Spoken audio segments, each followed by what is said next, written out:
Faayidaan YouTube kiiwordii maali? Akkamitti sirreeffachuu dandeenya yookaan guuttachuu dandeenya? Subscribe, like, share gochuu hin dagatinaa. Ashamaa hordoftoota chaanaalii Abdul App viidiyoo har'aa kana keessatti akkamitti akka YouTube kiiwordii itti guuttannu waliin ilaalla. YouTube kiiwordiin guddina chaanaalii keenyaatiif faayidaa guddaa qaba. Faayidaan guddaan inni qabu hoo maali? Kan waliin ilaallu ta'a haga dhumaatti na waliin tura. youtube.com jennee seenaa YouTube keyword maal akka ta'e waliin ilaalla. youtube.com jennee internetii irra seenaa. Internetii Google Chrome fa fayyadamuu dandeessu yookaan browserii waan fayyadamuu dandeessu. Sanaan booda as tuqaa laayina sadan kana tuqxanii desktop site kan jettu kana desktop goona akka kompiitara akka nu guddisu already godheen jira. Keywordii maali? YouTube keenya keessatti settingii nu sirreeffachuu qabnu. YouTube keywordii maali? Sanaan booda profiling keenya as ni jira. Login yoon godhe duraan login godhattu erga login godhanne profiling keenya keessa seenna. Profiling keenya irra yeroo tuqne your channel purchase and membership creator studio jira. Creator studio ka sadaffaa kana keessa seenna. Ka sadaffaa kana tuqna. Continue to studio ka jettu as ni jirti. Appii fayyadamtu moo YouTube studio kun appii waan jiruuf appii fayyadamtu moo asumaan itti fuftu asumaan itti fufna ka jedhu continue to studio ka jedhu kana tuqna.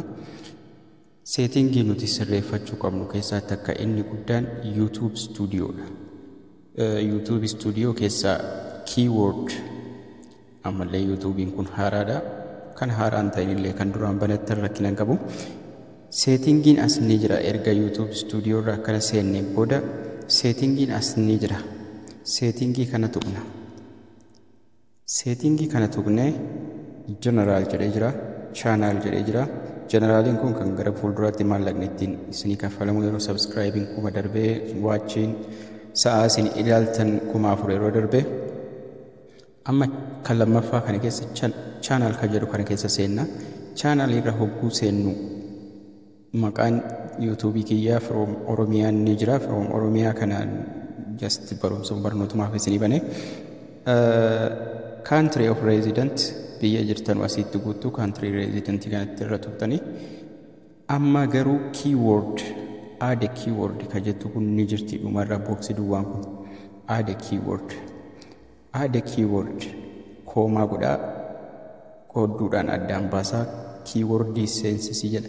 Keywordin kun baay'ee barbaachisaadha YouTube tokkoof.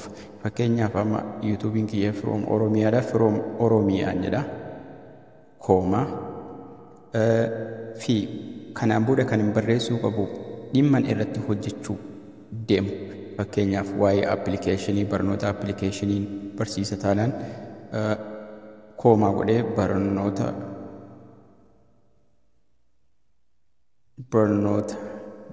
YouTube koomaa akkamitti akkas godhan koomaa godha waan nu laallatu sana irra keenya.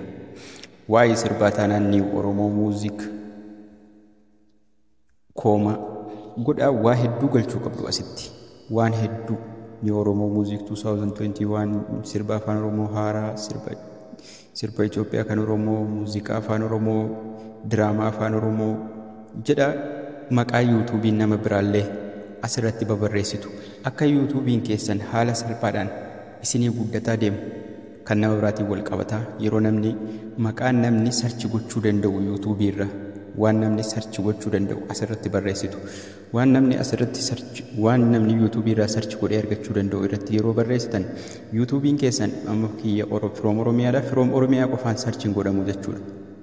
From Oromiyaan maqaa YouTube kiyyaati.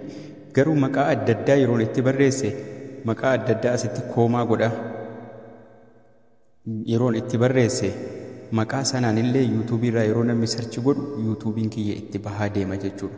Haala salphaa YouTubeichi guddataa deema jechuudha. Keywordiin haala salphaadhaan kana fakkaata. Keywordiin YouTube namoota danuu hin qabu keywordii. Kanaafuu keywordii guuttachuu qabdu. Bareechee YouTube keessan isinii guddisa. Dhimma irratti haasoftan maqaa YouTube Oromoo adda addaa fi waan namni sarchi gochuu danda'u hunda asirratti koomaa godhaa barreessitu.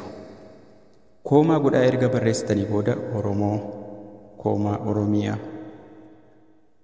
koomaa muuziq, koomaa hello, koomaa jedhaa barreessitanii erga fixattanii booda goo jettuun. Goo kana asii tuqxu. Achumaan qoba qubaatti baasee akkasii isinii godha jechuudha. Maqaa kana hundaan namni sarchi godhee argachuu danda'a jechuudha. Dhimma irratti haasoftan waan uummata keenya ilaallatu waan namni sarchi gochuu danda'u bareechitanii itti barreessitu. Sanaan booda goo jettu seebii as ni jira seeb gootu jechuudha. Haala salphaan kiiwordiin kana fakkaata.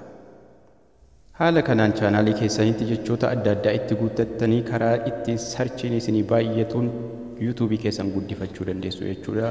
Galatoomaa nagaan tura.